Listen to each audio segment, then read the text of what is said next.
नमस्कार साथियों।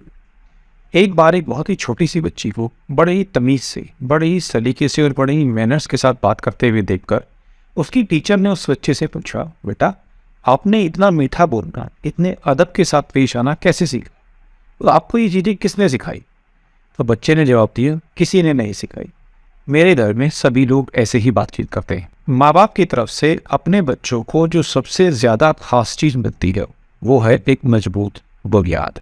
बच्चों की अपब्रिंगिंग और उनकी परवरिश को लेकर सुकरात का एक कथन है, जिसमें सुकरात ने अपने देश के नागरिकों को संबोधित करते हुए कहा है कि तुम अपने बच्चों की देखभाल में इतना कम समय और इतना कम लिहाज क्यों देते हो, और दौलत पाने के लिए पत्थरों को तराशने के लिए इतना ज़्यादा समय क्यों लगाते हो, जबकि एक दिन ये सब कुछ इन बच्चों के लिए ही छोड़कर चले जाना। बच्चों के अच्छे से विकास करने के लिए ये बहुत ज़रूरी है कि हम उन पर दोगुना समय और आधा पैसा लगाएं। बचपन में हासिल की गई शिक्षा बड़े होकर अज्ञानी बनने से कम तकलीफदेह होती है। अच्छे स्वाभिमान वाले माँ बाप अपने बच्चों को सही विचार, अच्छे संस्कार और नैतिक मूल्य और विश्वास देकर ऊंचे स्वाभिमान वाला, एक दृढ़ विश्वास वाला व्यक्ति बनाते। कोई इस बात को माने या ना माने, लेकिन एक ईमानदार माँ बाप का होना अपने आप में एक बहुत बड़ी महान विरासत है। जो माँ बाप गलत व्यवसाय करते हैं, गलत तरीके से पैसा कमाते हैं, वे बदकिस्मती से आने वाली पीढ़ियों के लिए एक गलत उदाहरण पेश करते हैं। समाज में इज्जत की नज़र से देखे जाने वाले माँ बाप, रिश्तेदार या शिक्षक बच्चों के लिए एक आदर्श बन सकते हैं।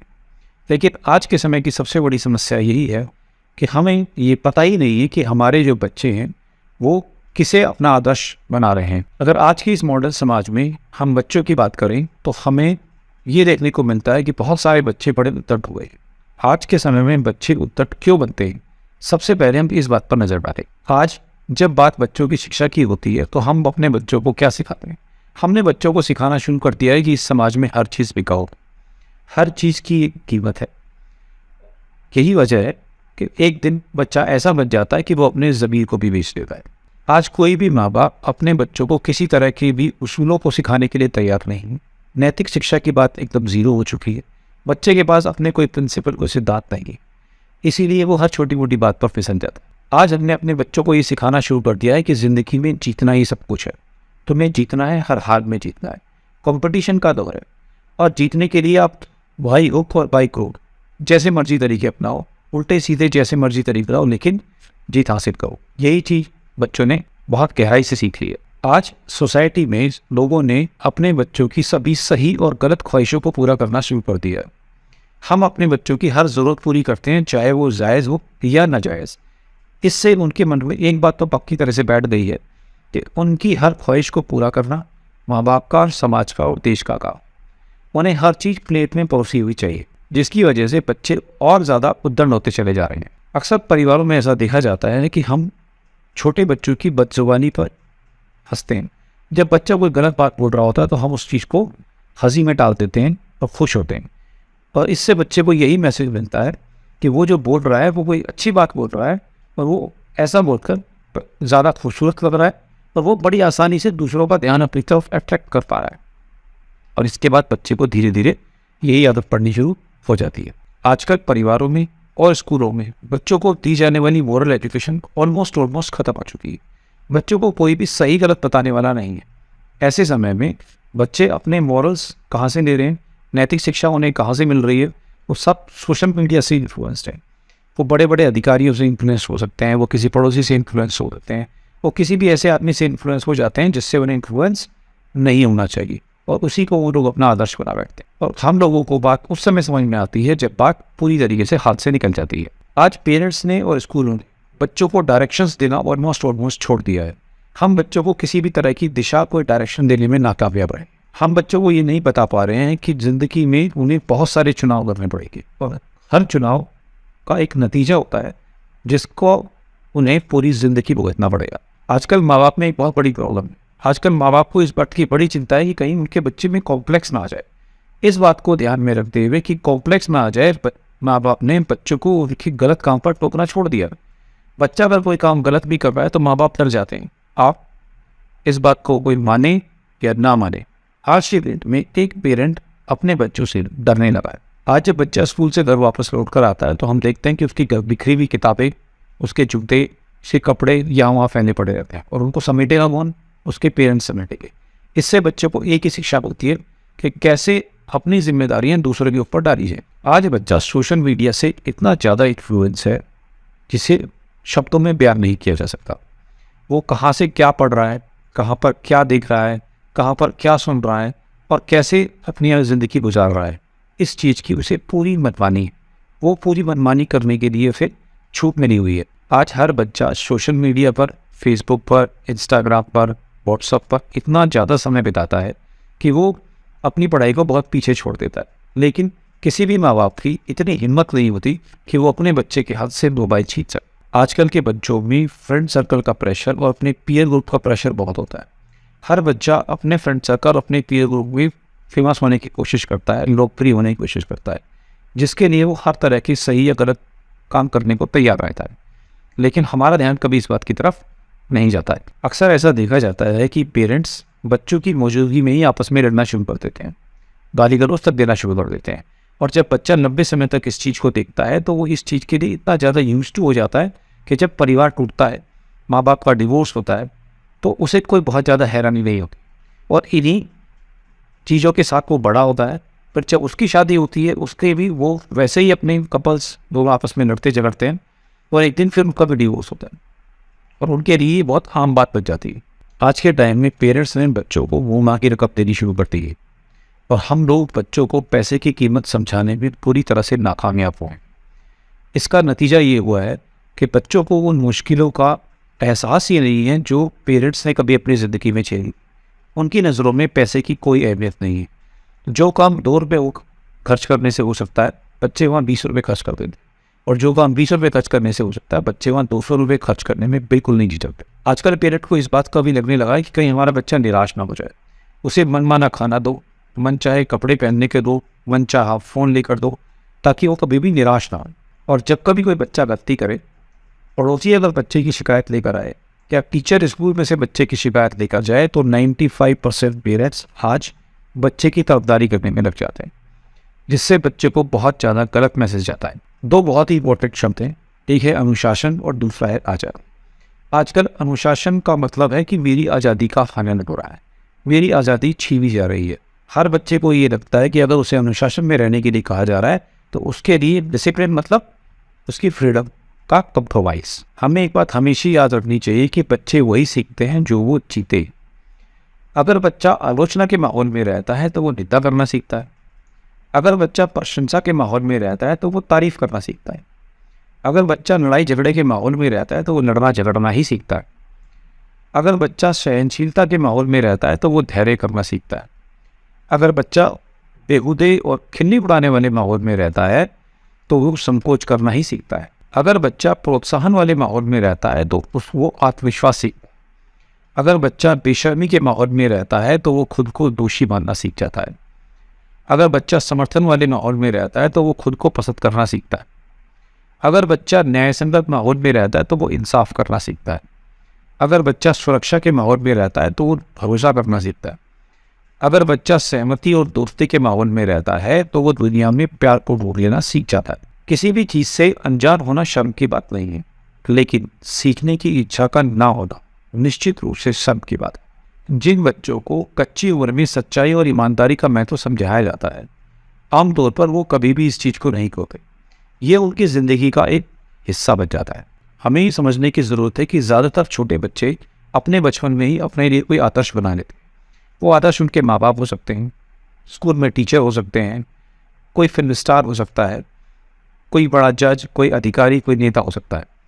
और जब बच्चे उन लोगों को कोई गलत काम करते हुए देखते हैं तो उनको बड़ी ठेस पहुँचती है और उनसे वो उसी तरह की मॉडल सीख लेते हैं। अक्सर हम अपने बच्चों को के सामने जो बोलते हैं, घर में होते हुए कह देते हैं कि बोल दो कि मैं घर पर नहीं। इस चीज़ से बच्चा झूठ बोलना सीख जाता है और जिन लोगों को वो अपना आदर्श मानता था वो लोग उनकी नज़रों में गिर जाते हैं। और जब बच्चा ऐसी ही हरकतों को, ऐसी ही बातों को बार बार देखता है और उन लोगों को करते हुए देखता है जो उसके लिए रोल मॉडल थे, तो वो भी धीरे धीरे इन्हीं बातों को अपनाने लग जाता है। एक बार एक छोटे बच्चे से उसके टीचर ने स्कूल में पूछा कि तुम्हारे पिताजी क्या काम करते हैं। तो बच्चे ने जवाब दिया कि मुझे पक्का तो नहीं पता मेरे पिताजी क्या काम करते हैं, लेकिन मुझे ऐसा लगता है कि वो pen, pencil, bulb, toilet paper वगैरह का वो काम करते हैं, क्योंकि जब भी वो घर आते हैं तो वो उनके लंच बॉक्स में से इसी तरह के सामान निकलते हैं। आजकल सभी पेरेंट्स में कंपेयर करने की बहुत बड़ी बीमारी है। हर पेरेंट अपने बच्चों को कहीं ना कहीं दूसरे बच्चों से कंपेयर कर रहा होता है। उचित तुलना करने की बात तो ठीक लगती है, लेकिन अनुचित तुलना से इंसान अपने आप को छोटा महसूस करने लगता है। तुलना कभी भी दूसरों के साथ नहीं की जानी चाहिए। छोटे बच्चों को हमेशा यही बात सिखाई जानी चाहिए कि जो कंपेयर करना है, तुलना करनी है, वो कभी भी दूसरों के साथ नहीं होती। जब भी तुलना करने की बात आए तो तुलना केवल अपने हाथ की जानी चाहिए, अपनी कार्य क्षमताओं के साथ की जानी चाहिए, अपनी कैपेसिटी बढ़ाने के लिए की जानी चाहिए। कंपैरिजन हमेशा अपने साथ, अपनी परफॉर्मेंस को हमेशा अपनी कैपेबिलिटीज़ के साथ कंपेयर किया जाना चाहिए। जिस दिन बच्चे इस चीज़ को सीख जाएंगे, उस दिन उनका दूसरों के साथ कंपटीशन खत्म हो जाएगा और उनका कंपटीशन केवल अपने आप से रह जाए। एक बात हमेशा याद रखनी चाहिए कि कामयाबी से कामयाबी और नाकामयाबी से नाकामयाबी का ही जन्म होता है। इस कहावत में बहुत सच्चाई है। हर एक छोटी से छोटा सफल काम करने के बाद बच्चे का विश्वास और स्वाभिमान दोनों बढ़ जाते हैं। अगर इसके साथ उसे अच्छी तरीके से प्रोत्साहन भी दे दिया जाए तो यह अच्छे स्वाभिमान का रूप लेना शुरू कर देता है। मान लीजिए कि कोई बच्चा है जिसने 6 सब्जेक्टों में से 5 सब्जेक्टों में A ग्रेड लिया है और एक सब्जेक्ट में उसका B ग्रेड आया, तो आमतौर पर पेरेंट्स में देखने को क्या मिलता है? B ग्रेड क्यों? पेरेंट हमेशा ये बात भूल जाता है कि 5 सब्जेक्टों में बच्चे का A ग्रेड आया है, वो उसे वहाँ कभी भी मोटिवेट नहीं करता, बल्कि उल्टा टोकना शुरू करता है कि इस छठे सब्जेक्ट में B ग्रेड क्यों आया। जबकि ये किया जाना चाहिए था कि बच्चे को सबसे पहले उन 5 सब्जेक्टों में A ग्रेड के लिए कॉन्ग्रेचुलेट किया जाता, उसे बधाई दी जाती और फिर उसे छठे सब्जेक्ट को भी बाकी 5 सब्जेक्टों के साथ लाने के लिए मोटिवेट किया जाता। अगर हम बच्चों में अनुशासन की बात करें तो अनुशासन का मतलब ये नहीं होता कि हम डंडा उठाएं और बच्चों को पीटना शुरू कर दें। ये अपने आप में पागलपन है। अनुशासन तो है प्यार भरी दृढ़ता, यानी कि लविंग फर्मनेस। एक बात समझ लेनी चाहिए कि अनुशासन का मतलब है परेशानियों को आने से पहले रोकना। हमें अपने आप को और अपने बच्चों को ये चीज़ समझाने की बहुत ज़रूरत है कि अनुशासन भी एक तरह के प्यार का इजहार है। कई बार हमें भलाई करने के लिए बुरा बनना पड़ता है। सभी दवाइयाँ मीठी नहीं होती, सारे ऑपरेशन बिना तकलीफ के नहीं होते, फिर भी हमें इनका सहारा लेना पड़ता है। हमें कुदरत से सीखने की ज़रूरत है।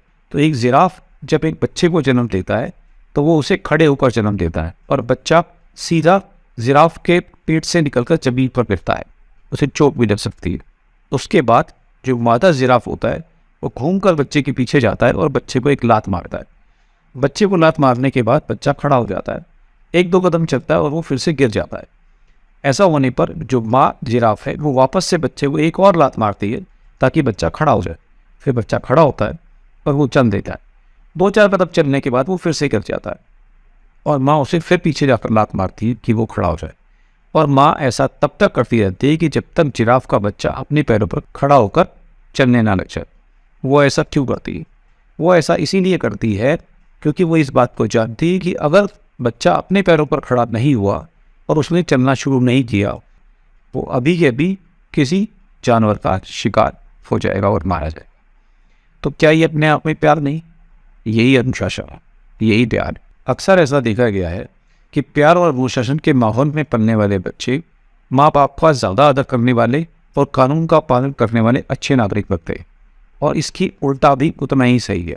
एक जे एडगर हूवर का एक स्टेटमेंट है जिसमें उन्होंने कहा है कि अगर हर घर में अनुशासन का पालन किया जाए तो युवाओं द्वारा किए जाने वाले अपराधों में 95% तक की कमी आ जाए।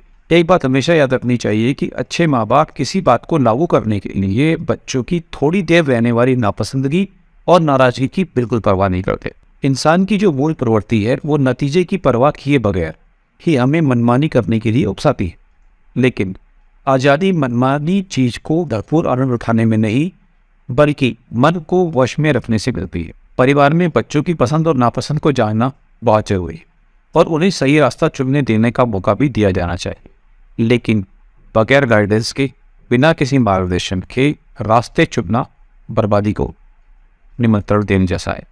जर्नल ऑफ द अमेरिकी फैमिली एसोसिएशन ने अपने एक आर्टिकल में लिखा है कि माँ बाप एक हफ्ते में बच्चों के साथ काम की बातचीत पर तकरीबन 15 मिनट का ही वक्त देते हैं। बाकी समय उन्हें अपने साथियों और टीवी, सोशल मीडिया से जो भी नैतिक मूल्य मिलते हैं जो भी मोरल एजुकेशन उन्हें मिलती है उन्हें मनचाहे ढंग से इकट्ठा करने के लिए छोड़ दिया जाता है। आजकल एक चीज़ बहुत ट्रेंड में है और बहुत फैशन में। अक्सर लोगों को ऐसा कहते हुए सुनते हैं कि जो अच्छा लगे वो करो। इस बात का उल्टा भी उतना ही सही है, जो करना जरूरी है उसे पसंद करो। कई बार हमें ऐसे कामों को भी करना पड़ता है जिन्हें करने की ज़रूरत हो, वे चाहे हमें पसंद हो या ना। आपने ध्यान दिया होगा कि जब कभी कबूतर के सामने बिल्ली आ जाती है तो कबूतर अपनी आंखें बंद कर लेता है और कबूतर को ऐसा लगता है कि जब मैंने अपनी आंखें बंद कर ली तो बिल्ली मुझे देख नहीं रही। हमारी स्थिति भी कुछ कुछ ऐसी ही होती जा रही है। ज़्यादातर माँ बाप, जैसा मैंने पहले भी कहा कि आज माँ बाप बच्चों से डरने लगे, स्कूल में शिक्षक बच्चों से डरने लगे। इसीलिए आजकल ये चीज़ बहुत देखने में आती है कि जब बच्चे स्कूल में होते हैं तो स्कूल में शिक्षक बच्चों को केवल अपना सिलेबस पढ़ाने पर ध्यान देते हैं, उन्हें कोई भी ज़्यादा नैतिक या मॉरल शिक्षा देने की कोशिश नहीं करते, क्योंकि उन्हें इस बात का बहुत अच्छे से एहसास होता है कि अगर उन्होंने बच्चों को कुछ कहा तो अगले दिन पेरेंट लड़ने आ जाए। और पेरेंट जब भी आते हैं स्कूल में तो वो हमेशा बच्चे का ही फेवर लेते हैं, वो कभी भी टीचर की बात नहीं करते। इसीलिए स्कूल की बाउंड्री से बाहर निकलने के बाद ज़्यादातर शिक्षक इस बात की तरफ बिल्कुल भी ध्यान नहीं देते कि बच्चा क्या कर रहा है। बच्चा अगर सड़क पर खड़ा होकर सिगरेट भी पी रहा है तो टीचर्स अपनी आंख बचाकर निकल जाते हैं, अपनी गर्दन नीची करके निकल जाते हैं। इसका सबसे बड़ा कारण यही है कि उनको ऐसा लगने लगा है अब उन्हें बच्चे को टोकने का ज़्यादा अधिकार रहा नहीं।